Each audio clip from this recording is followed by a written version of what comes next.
more than 73 billion pesos will be given as compensation of unpaid health emergency allowance to eligible healthcare and non-healthcare workers during the pandemic. Vanessa Cleopas tells us more. In line with President Ferdinand Marcos Jr.'s directive to give the compensation of unpaid health emergency allowance or HEA to eligible healthcare and non-healthcare workers who work during the COVID pandemic, the Department of Budget and Management or DBM will release a 27 billion pesos budget upon the request of the Department of Health or DOH last May.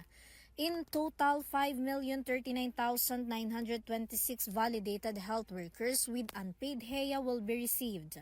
According to Budget Secretary Amena Pangandaman, DBM will take faster action to release the said funding before 2025 so that health workers address their extended efforts during the pandemic.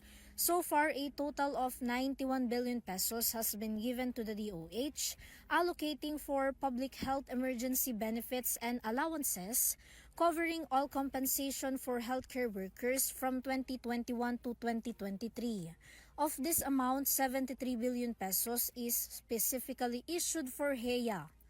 This is Vanessa Cleopas for Your TV News.